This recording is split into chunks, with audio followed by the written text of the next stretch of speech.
নিবন্ধন বঞ্চিত শিক্ষকরা সমাবেশ করছেন। সেখানে রয়েছেন এই মুহূর্তে আমাদের সহকর্মী সুলতান মাহমুদ আরিফ। আমরা যাচ্ছি তার কাছে। আরিফ, নতুন বাংলাদেশ গড়তে এলো জুলফিকার স্টিল। জুলফিকার স্টিল, ইস্পাত দৃঢ় অঙ্গীকার।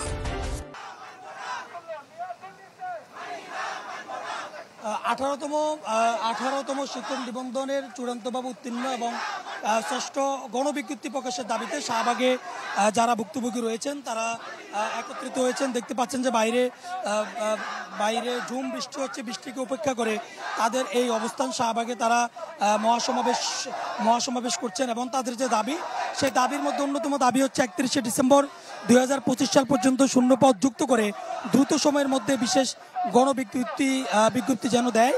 এবং দ্বিতীয়ত তারা বলছেন নীতিমালা পরিবর্তন করার পূর্বে চূড়ান্তভাবে উত্তীর্ণ সুপারিশ বঞ্চিত প্রার্থীদের বিষয়ভিত্তিক তথ্য উপাত্ত বিশ্লেষণ করে প্রাতিষ্ঠানিক বাধা তুলে দিয়ে 16,231 জনকে নিয়োগ দিতে হবে, এই দাবি তারা তুলছেন। এবং এই দাবিগুলো নিয়ে তারা আমরা দেখছি আজ 10টার পর থেকেই শাহবাগ মোড়ে তারা অবস্থান নিয়েছেন এবং তারা বলছেন যে বারবার তারা এই দাবিটি নিয়ে তারা বিভিন্ন মহলে তারা যাওয়ার পরও তাদের এই দাবি মেনে নেওয়া হয়নি, যার প্রেক্ষিতে তারা আজকে এখানে অবস্থান নিয়েছেন। এবং ঝড় বৃষ্টি যাই আসুক না কেন তারা আজকের এই অবস্থান থেকে তারা সরবেন না। যতক্ষণ পর্যন্ত না তাদের দাবি আদায় না হবে ততক্ষণ পর্যন্ত তারা এখানে অবস্থান করবেন।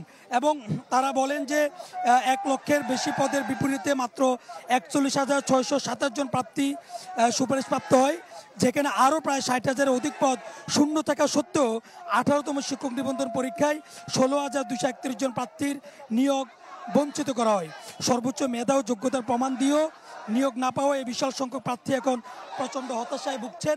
এবং এই হতাশা থেকে উত্তরণের জন্য তাদেরকে অবশ্যই অতি অল্প সময়ের ভিতরে তাদেরকে যেন বিশেষ গণবিজ্ঞপ্তি দিয়ে তাদের যে 18তম শিক্ষক নিবন্ধনে চূড়ান্তভাবে উত্তীর্ণ যারা হয়েছেন তাদেরকে যেন নিয়োগ দেওয়া হয়। সেই সংখ্যাটি হলো 16,231 জন, তাদেরকে যেন নিয়োগ দেওয়া। এই দাবিতে আপনি দেখতে পাচ্ছেন যে শাহবাগে নারী এবং শিক্ষকদের যে উপস্থিতি সেটি কিন্তু রয়েছে। এবং তারা বলছেন যে তাদের দাবি যতক্ষণ আদায় না করা হবে ততক্ষণ পর্যন্ত ঝড় বৃষ্টি যাই হোক তারা এখান থেকে সরবেন না। তাদের যে মহাসমাবেশ, যে মানববন্ধন সেটি কিন্তু চলছে, তারা বলছেন যে তারা চালিয়ে যাবেন। ফারুক, আরিফ, আপনাকে অসংখ্য ধন্যবাদ। দর্শক, রাজধানী শাহবাগে নিবন্ধনের সুপারিশপ্রাপ্ত বঞ্চিতদের সমাবেশের বিষয়ে জানাচ্ছিলেন সহকর্মী সুলতান মাহমুদ আরিফ।